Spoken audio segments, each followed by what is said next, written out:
Hello, my dear friends. How are you doing? Hope you are having an amazing day and not having to deal with drama. Ready for new stories I have for you today? Let's go to the first one. And don't forget to listen to the end of the story, guys, to hear my insights. Enjoy the stories, and don't forget to like and subscribe. And of course, don't forget to leave a comment. I, 30 female, grew up in a family where the roles were always crystal clear. My younger sister, Emma, 25 female, has been the golden child from the day she was born. She's the pretty one, the charismatic one, the one who could get away with anything. My mom has always adored her, doting on her every whim, while I was the responsible one who was expected to pick up the slack. Emma's special, my mom would always say. She just needs more attention. Meanwhile, I was told to be the bigger person and help your sister out. It wasn't always terrible. I do love my sister, or at least the version of her I grew up with. But somewhere along the way, Emma learned how to weaponize her golden child status. She knew she could get away with things I never could, and she leaned into it hard. By the time we were adults, she saw herself as the center of the universe, and my mom encouraged it. 2 years ago, after years of hard work and saving every penny I could, I finally bought my dream, a small seaside holiday home. It's not a mansion or anything fancy, but it's cozy, peaceful, and mine. It's where I escape when life gets overwhelming, and I'm proud of it. My mom and Emma weren't exactly thrilled. My mom said I should have spent the money on more practical things, like upgrading my apartment or helping Emma out with her expenses. Emma called it cute, I guess, but I could tell she wasn't impressed. I didn't care. I bought that house for me. Fast forward to this year. Emma got engaged to her boyfriend, Daniel, 28 male. I won't lie, Daniel is a great guy. He's polite, hardworking, and seemed to genuinely love Emma. When she announced her engagement, my mom practically burst into tears of joy. She immediately took over the wedding planning, bombarding Emma with ideas for venues, flowers, dresses, and anything else you can imagine. Every family conversation revolved around the wedding, and Emma soaked up the attention. About a month after the engagement, Emma called me with what she called the perfect idea for her wedding. She wanted to use my seaside holiday home as the venue. She gushed about how beautiful the location was and how it would make her wedding so unique and special. At first, I was hesitant. The house is small, and while the garden is lovely, it's not exactly designed for events. But Emma begged, saying it was her dream wedding location. My mom chimed in, saying it's the least you could do for your sister's big day. Against my better judgment, I agreed. The moment I said yes, Emma's simple, intimate wedding turned into an over-the-top production. She wanted a massive marquee set up in the garden, elaborate floral arrangements, a catered dinner, a dance floor, and even fireworks. When I reminded her that my house wasn't equipped for such a large event, she waved me off. "Don't worry, we'll figure it out," she said, as if it were that simple. Then the financial demands started rolling in. Emma expected me to pay for the marquee rental, the floral arrangements, and the catering. When I pointed out that these costs were adding up, she said, "You're single. It's not like you have a family to spend money on." That comment stung, but I let it slide, for now. She also started treating me like her unpaid wedding planner. She sent me long lists of tasks, finding a florist who could do specific arrangements, call caterers, research decorators, and source portable restrooms. She expected me to take time off work to handle all this. When I hesitated, she said, "You're not even married. What else do you have going on?" I was furious, but kept quiet, hoping this would all settle down once the big day got closer. Things escalated when Emma decided I should cater the wedding myself. She knows I enjoy cooking, but I'm not a professional chef, and the idea of cooking for over 100 guests was absurd. I told her as much, but she just rolled her eyes and said, "You always cook for family dinners. How hard can it be to scale up?" When I refused, she had a full-blown tantrum, accusing me of being selfish and unsupportive. My mom, of course, sided with Emma. She called me to lecture me about how I was ruining my sister's big day, and said I should feel honored to play such a big role in Emma's wedding. She went on to call me a jealous old cat lady who couldn't stand to see Emma happy. That was the final straw for me. I told them both that I was done and that Emma could no longer have her wedding at my house. The backlash was immediate. Emma screamed at me, calling me vindictive and bitter. My mom accused me of destroying Emma's life out of spite. Even distant relatives and mutual friends started messaging me, saying I should just suck it up and let Emma have her way. But I stood my ground.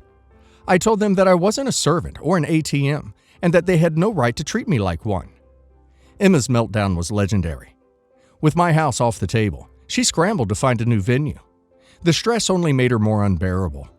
She was snapping at vendors, yelling at Daniel, and alienating everyone around her. According to mutual friends, she became impossible to work with, micromanaging every detail and throwing tantrums when things didn't go her way. Daniel, who had been remarkably patient up until this point, finally reached his breaking point. He told Emma she was acting like a spoiled brat and that her obsession with having the perfect wedding was ruining the experience for him. Emma doubled down, accusing him of not supporting her and demanding he man up if he wanted to marry someone as amazing as her. A few weeks later, Daniel called off the engagement. When I heard the news, I was shocked, but not entirely surprised.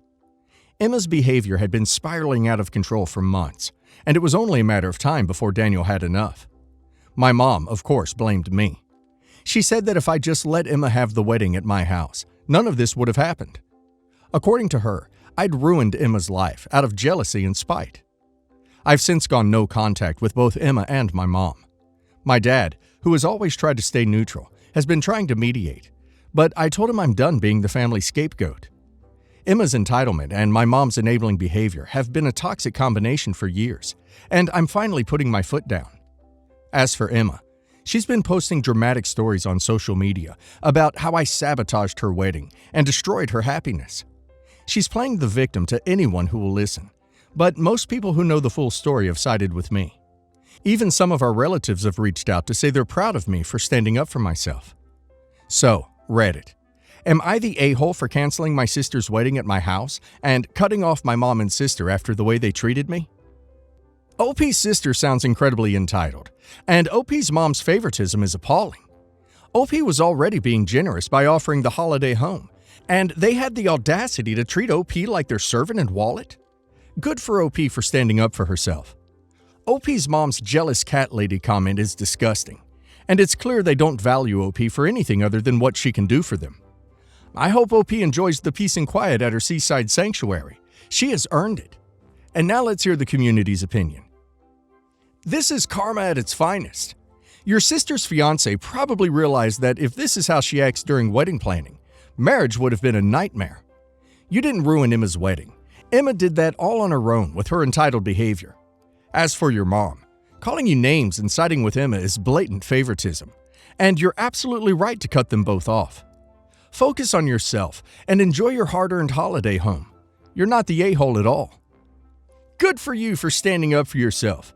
So many people would have caved under the pressure, but you set boundaries and stuck to them. Your sister and mom clearly take your generosity for granted, and it's no wonder her fiancé had second thoughts. Cutting them off sounds like the healthiest choice you could have made. Good for you for standing up for yourself. It's clear your family has been taking advantage of you for years, and this wedding was just the tipping point. Your sister's behavior was appalling, and your mom's favoritism is even worse. You're not a jealous old cat lady. You're a strong, independent woman who knows her worth. Your sister and mom need to learn that actions have consequences, not the a-hole. 11 years ago, when I, 32 female, found out I was pregnant with my daughter, my husband and I were both initially very excited, and he proposed to me. However, soon after, he told me that his company investors weren't crazy about us getting married. He said that they have known his son, 29 male, for a long time, and thought our daughter or I also becoming part owner would not be as safe a bet as my stepson inheriting the company alone. I ended up going to work with my husband, and after working a 10-hour day with him, I realized how unglamorous running things was. So I told him to please not leave me in charge of any of the company, and he assured me that's fine, and he won't. My husband said he could talk about our daughter getting a very small share, but he gave off the impression that even that was a deal breaker, considering the fact that we might have more kids. I really wanted to put this behind us and get married, so I agreed to stipulations that only my stepson and his kids would inherit the company, not any of my kids. My daughter is wise beyond her years, and recently has been shadowing her half-brother and dad when they work. The other day, she found out her half-brother was going to do her dad's work in a couple years, and from there, found out that she was never going to be equal to her half-brother in her dad's company. She came to me in a huff and said she heard that she's not allowed to get her dad's company, even though her brother is, and said it must be because we have different moms. I tried to tell her that her dad and I agreed that running a company was no fun, and that it would be better to leave the work to her half-brother, so that lets her be home more. My daughter said she likes the topics her dad and brother discuss at work, and said she can be just as good a boss as her half-brother. She asked if this decision could be changed, and I said technically, but we don't want to change stuff and make others upset, and that I wasn't going to try to reverse the decision. She started complaining and crying that I wasn't giving her a chance, and asked why I wasn't fighting for her. That made me furious, because I made the decision I did 11 years ago to ensure my daughter would live in a home with both parents under the same roof. I told her to stop being ungrateful, and that her dad and I have been generous to her, and she won't ever have to worry about money. She said she didn't care about that. She wanted to work and be equal to her brother. I was exasperated and told her to go to her room and come back when she appreciates all we've spoiled her with, and how I would have loved to have had the life she enjoys now when I was growing up. Am I the a-hole? Yes, the a-hole. This whole situation is screwed up. Your daughter is always going to think that her dad cares about her brother more than her. And it's also screwed up that you married someone with a kid 3 years younger than you. Yes, the a-hole. She has a genuine interest and clearly cares about it. You made a rash decision 11 years ago, and you need to revisit it. Your kid is worth taking this seriously. Yes, the a-hole. Just because things weren't fun for you doesn't mean you can keep your daughter from working in the company. All you're really doing is teaching her sexist values. She's right to be angry at you. Most parents in your position would say, "You think you got what it takes?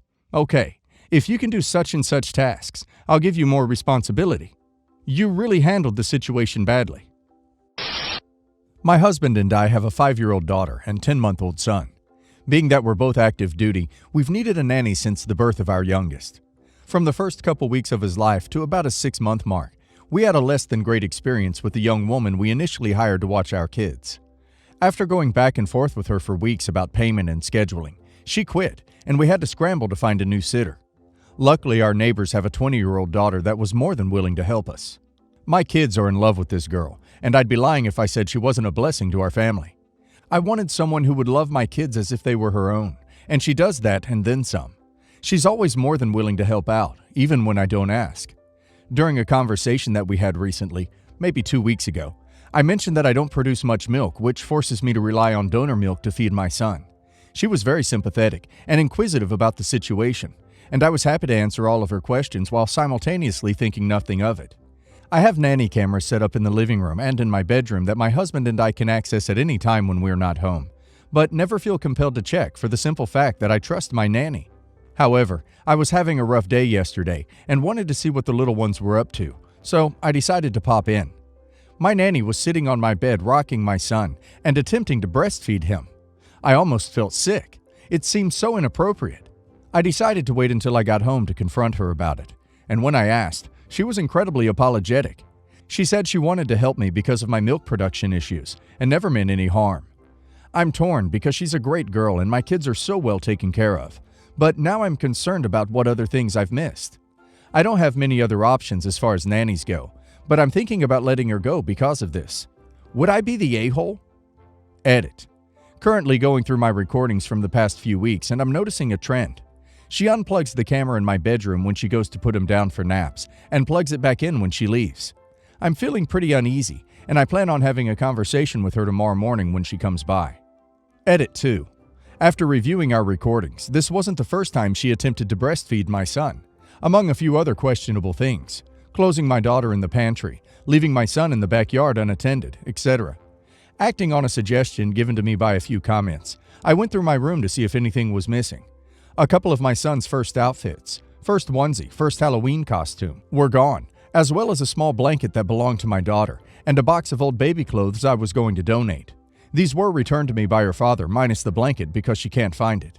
Her reasoning for unplugging my camera is because she was uncomfortable with it pointing at her while she was trying to put my son to sleep. Which makes no sense, because it doesn't detect motion and follow a target. You have to manually angle it a certain way using the monitor or an app. Upon asking her why she wouldn't just angle it towards the crib, She said she didn't know how, which is yet another lie, because I watched the camera angle change when my son was napping, meaning she turned it towards him since I doubt my 5-year-old knows how to do that. We've decided to let her go, obviously, and I'm going to be taking a few weeks of leave to take my kids in for checkups, get them a proper caregiver, and overall spend time with them. My husband and I are horrified and heartbroken that we facilitated a situation in which our children's safety was put at risk. Not the a-hole. Holy crap! If she really wanted to help, she could pump milk and give it to you, like a normal person. Trying to nurse your son is way far over the line. Like, fire her, change your locks, and put up security cameras over the line. Not the a-hole. I would be pissed. You don't know if she has any health issues going on that she could pass on to your kid. She very much crossed the line. Does she even produce milk right now? Or was she just trying to breastfeed without even having anything to feed him? Quite honestly, I'm not even sure. She said she's been eating those cookies you can get for milk production, but I never thought to ask if she actually had milk to give him. No, not the a-hole. What the duck is wrong with y'all? Breastfeeding another person's baby without their consent is illegal and completely inappropriate. Plus, the fact that she doesn't have a baby and doesn't even lactate makes this situation even more bizarre.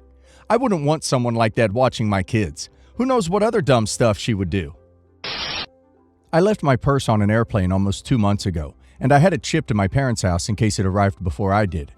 When my mom got it in the mail, she sent me a picture of the inside, which included my wallet, keys, and phone charger. A week later, I went to pick it up from them, and the charger was missing out of my bag. I've been asking for it for nearly 2 months now and have not gotten it back. Yesterday, I was in the area, so I stopped by after calling and seeing if I could come pick it up and use their restroom. She told me that my youngest brother was home alone, could let me in, but I was not allowed to get my charger. Well, obviously I take a quick peek around, see the one I left, and I take it back home with me.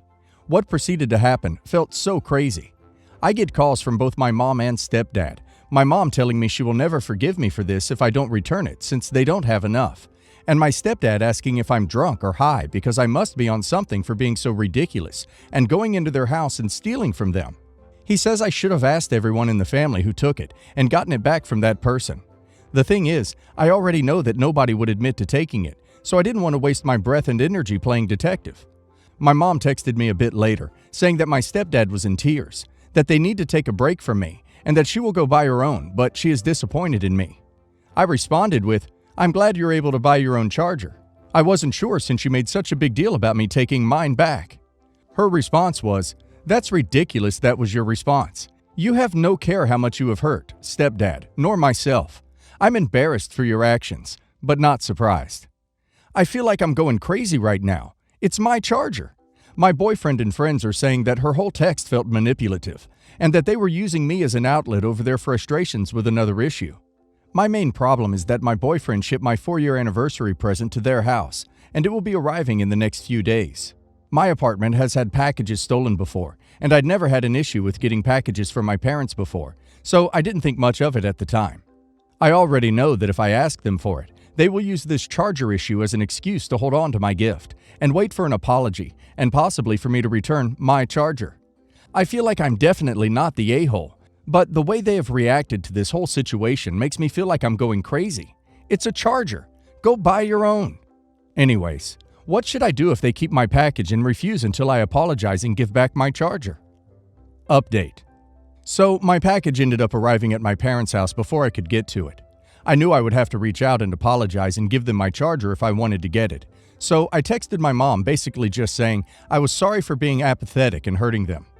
My mom said I could come over to chat, and when I got there, we had a 10-minute convo where she pretty much apologized for saying she would never forgive me over this and blamed it on being drunk and upset over a separate issue with my brother. She also stood pretty firm on saying that this was a bigger issue of trust and that I shouldn't have come in and stolen a charger. I basically said that the bigger issue for me was that they stole out of my bag and I can't trust them with my belongings anymore, but that we can just agree to disagree and move on. I did end up just giving her the charger because I was over this whole stupid thing. Eventually, she got around to asking, "Is there another reason you're here?" I said, "Yep," and she went to get my package that she had hid and was clearly holding hostage. When I was leaving, she got really teary-eyed and quiet, and I asked why she was crying. And she goes, "I just know that you only came here and apologized so you could get your package, and now you're going to tell all your friends how crazy I am." I didn't really respond to that, and just told her I would see her later. So, yeah, final update is basically that I got the package, and they get to keep my charger. But whatever, I'm just glad to be done with this. Good Lord, they sound exhausting. And also, they stole your property. Not the a-hole. If they hold your present hostage, buy them a charger, and tell them it looks like they could have had your staying in touch with them, or $12.99, or however much it is. Then go low contact with them, and arrange for your packages to be sent to another location going forward. Not the a-hole, but here's a piece of advice. Go buy a new charger for yourself and return the other charger. No, you shouldn't have to do it. Yes, they are completely in the wrong. That being said, putting the charger back is the shortest route to a place where you get your anniversary present. After that, tell them to keep the damn charger and take your own break from them, maybe permanently. The money you spend for a new charger will be the best investment you've made in a while. For just a few dollars, you can never hear about this absolutely ludicrous issue ever again. Your stepdad cried over this? I recommend therapy. The background issue is this. My fiancé's sister had an affair with a married man from her work. She gave him chlamydia, and he gave it to his wife. My fiancé's sister got it treated, but she didn't tell him, and he gave it to his wife, and she ended up in the hospital. My fiancé's sister is also pregnant from the affair. The married man's wife is divorcing him.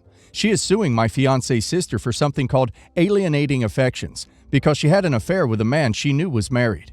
In our state, it is a crime to give your partner an STI and not tell them. The married guy's wife made a statement to police. Also, fiancé's sister was suspended from her job because she was an assistant manager and the married guy was her employee, and that's against their policy. And there are also harassment issues at play. I know all of this because of what my fiancé told me, and also because to save money for the wedding and a house, we are living in the basement apartment unit of her parents' home. So, a police officer, a private detective hired by the lawyer for the lawsuit, and someone from her workplace have come here at different times looking for her. She was dodging getting the lawsuit papers and giving a statement to the police. She was telling everyone she went to stay with her parents, but she wasn't really. Way after the visits from them had happened, I heard my fiancé on the phone with her sister. I heard where she was, not in this city anymore. I called the private detective and notified the police. My fiancé is angry at me for giving up her sister's whereabouts. She also told me her parents are being looked at for lying to the police about knowing her sister's location and giving her monetary support.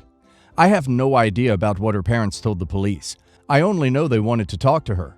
I don't think I'm the a-hole for telling the police and private detective where she was staying. She's an adult, and this entire situation is of her own making. My fiancé and her parents and sister, by extension, are angry at me and think I am the bad guy here. They also blame me for putting stress on her while being pregnant. Holy crap! What a dumpster fire! They're mad at you because you're the only one who is telling the truth. I think you should take a serious look at the family you're about to marry into. Not the a-hole. Not the a-hole.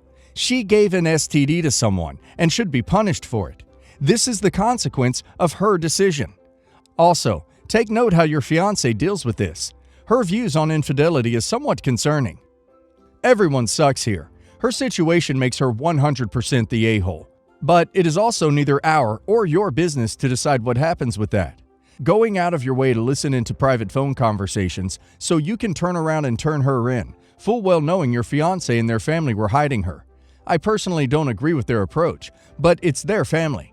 You have now created a lot of problems for a relationship between you and them. I hope you're prepared for that. Your in-laws are certainly questionable, and your fiancé's treatment of infidelity. So I would consider that before moving forward.